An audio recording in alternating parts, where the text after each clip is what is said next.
Welcome to the Academy, a series focused on the basics of Star Wars: The Old Republic. Star Wars: The Old Republic is an incredibly fun game to get into.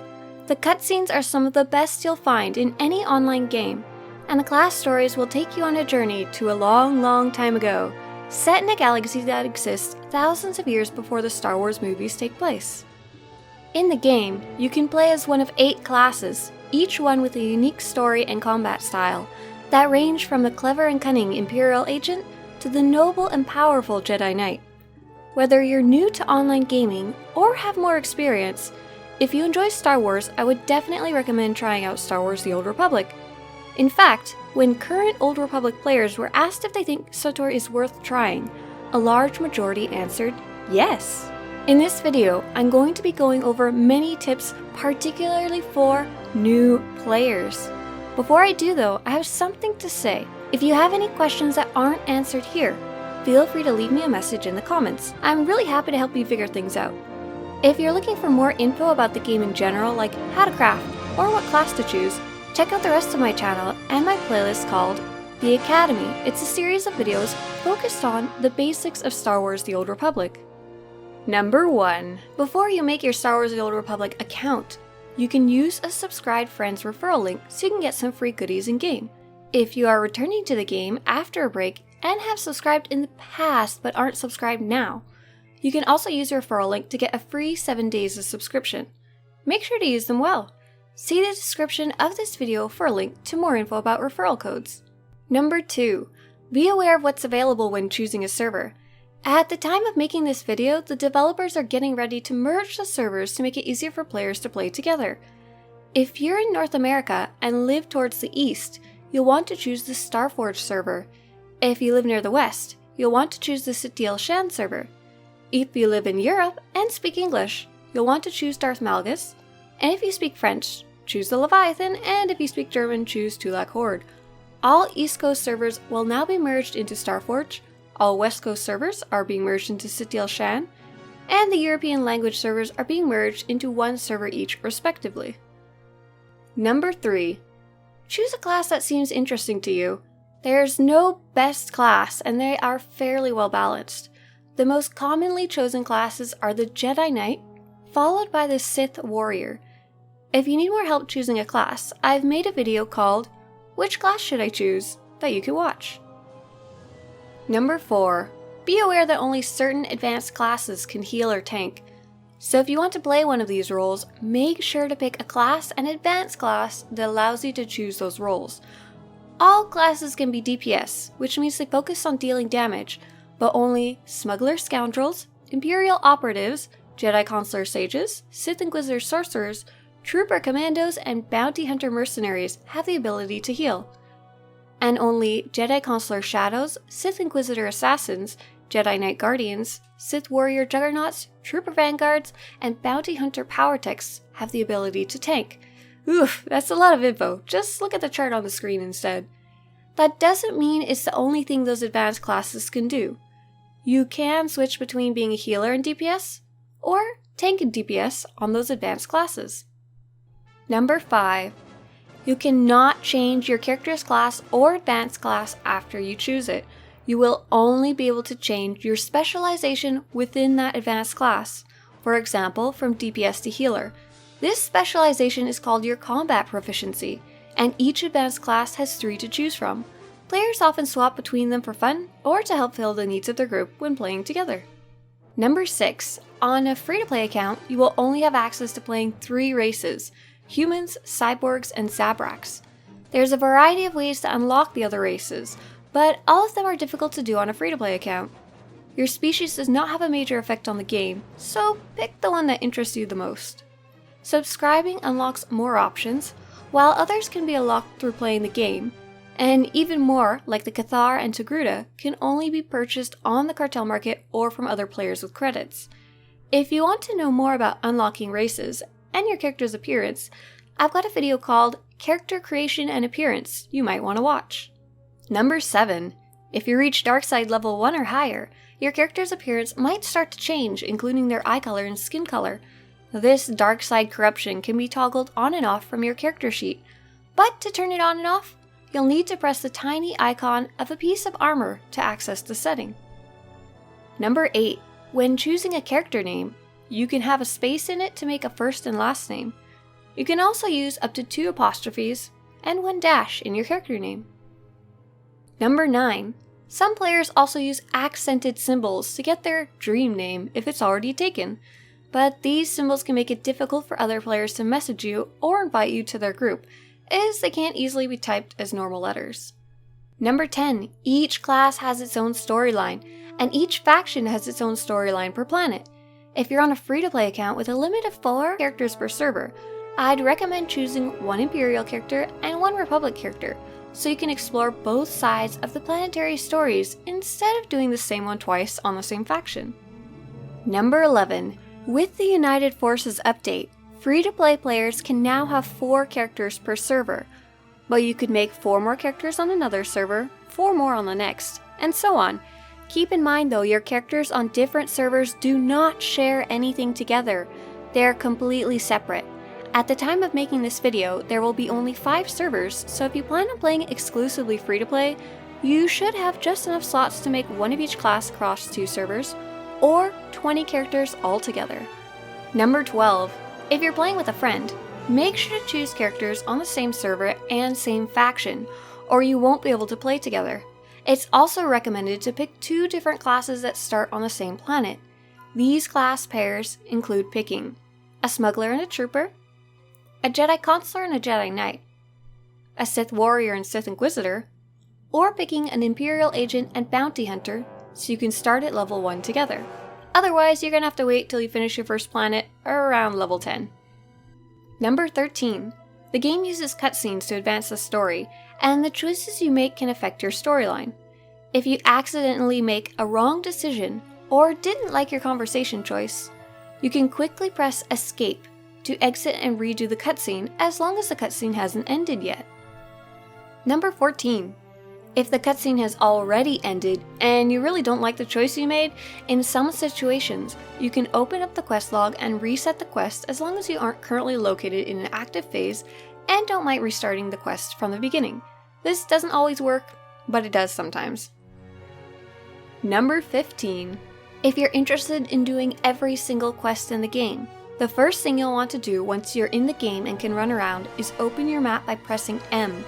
Then check the box that says Show Exploration Missions on the bottom. This will allow you to see all the extra bonus quests in the game.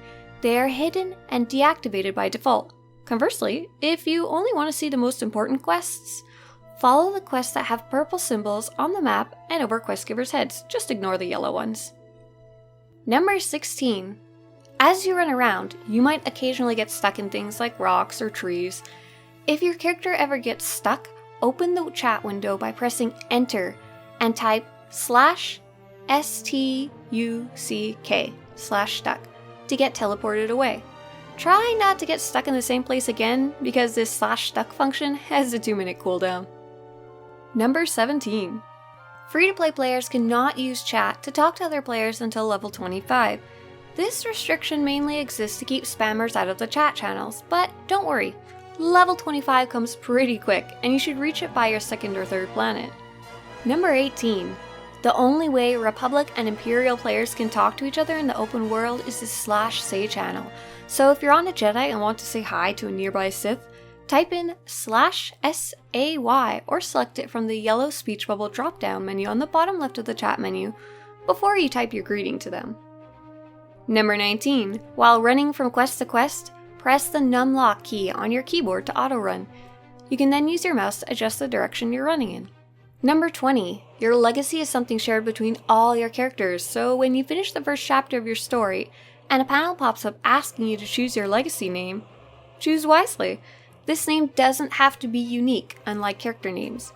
You can change it later, but it's a fairly expensive thing to do. Number 21. There are tons of hidden achievements to find and explore while you're leveling on a planet.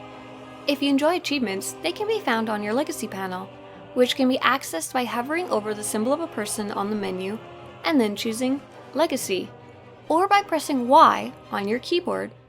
You can do some achievements all on one character, like finding hidden datacrons and lore objects, while others like the Kill X amount of monsters achievements are meant to be done across many characters. Number 22. This is what a lore object looks like. It's something in the open world that's glowing blue, that isn't a part of your quests. Every one of these you find unlocks a lore entry you can read to help learn about the lore of Star Wars: The Old Republic. Number 23.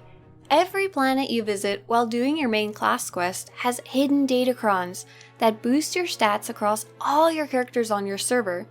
Some can be tough to find, and others send you on jumping puzzles or require a friend. To see which datacrons you found, look in your Legacy panel under the Global Unlock section near the top of the list. Number 24. This is the sound a datacron makes. If you hear it, there's a datacron nearby. Number 25. Once you're out in the open world, you'll want to choose your combat proficiency before jumping into a fight. To open your combat proficiency menu, press K for combat or choose combat proficiencies under the icon of a person in the menu. Number 26. If you want to change your combat proficiency later, you'll need to go to the combat section of the Republic or Imperial Fleet, which you gain access to around level 10 or 15. You'll want to speak to a Rodian with the title of Skill Mentor, located in one of the corner rooms. Number 27. As you level up, you'll be able to gain more abilities by talking to the abilities trainer.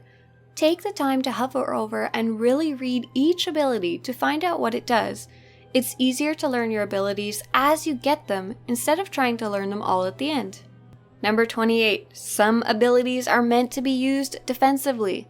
Figure out which ones those are so you can use them in a pinch if you're dying. Number 29. To quickly switch between enemies, press the tab key on your keyboard. There's also a setting called Auto Target Closest Enemy you can toggle in your settings. Number 30. If you are on a free-to-play account and your character is defeated, think wisely about whether or not you want to use your combat probes to revive yourself in the exact place you died. You can access unlimited medical probes up until your character reaches level 10, at which point you will only get a total of 5 for the rest of the game. Return to the med center if you know it isn't too far to walk, instead. Subscribers can revive in place an unlimited number of times, but there's a cooldown if you try to use it too many times in a row. Number 31. While you're running around picking up loot, you may find it useful to go into your settings and turn on Enable Area Loot and Auto Loot on right click. Number 32. If you are playing a Jedi or a Sith, you'll get your first lightsaber around level 10 at the end of your first planet. Enjoy slashing things with your practice saber in the meantime. Number 33. If you're playing a Sith, there's a quest on Korriban called Jailbreak that lets you help a Jedi captured by the Sith. He sends you to find his belongings. His lightsaber can be really hard to find. If you can't find it, kill this guy right here, who will drop the lightsaber. Number 34. Heroic quests are designed for groups of 2 to 4 players. But if you've got up-to-date gear and your companion is set to heal, then you might be able to do Heroic 2s alone. Just be careful not to die. Number 35. Heroic quests on planets are repeatable once per week. The easiest way to pick up previous heroics is from the terminal on the fleet in the combat training section. These heroics will also have a fast travel button when they're showing in your quest tracker. Number 36. The planets Terrace and Balmora both have a bonus set of quests that can only be picked up once you finish the main class story. These are located near the spaceports, where you load in. Other planets also have bonus series quests, but they can't be started until level 60 or later. Number 37. Want to travel around the galaxy quickly? You can open up the galaxy map by pressing Shift-M, or by pressing the icon of a galaxy near your minimap. Note that traveling this way sometimes doesn't trigger quest requirements, and if it doesn't, just go back to your ship and travel to the planet manually. Number 38. You'll get your first companion on your first planet, and they'll start off as a healer so they can keep you alive, but you can always switch their role by right-clicking their character portrait. Number 39. All companions start off equal, so bring along the one you like best. While you're leveling, the most recent companion you got is the most likely to have a unique line during a cutscene, so if that's important to you, use your companions in the order you get them. What? The hundreds of tips that I could think of for a game that has hundreds of hours of gameplay can't fit all into a 15-minute video. If you would like some more tips for new players in Star Wars The Old Republic, make sure to check out part 2 of this video. And if you'd rather drill down into a specific type of content in this game, make sure to check out my series called The Academy, which instead of a series of tips, is focused videos about specific parts of the game. If you enjoyed this video, also make sure to subscribe. It'll make sure similar videos show up on your YouTube homepage and shows your support for this channel.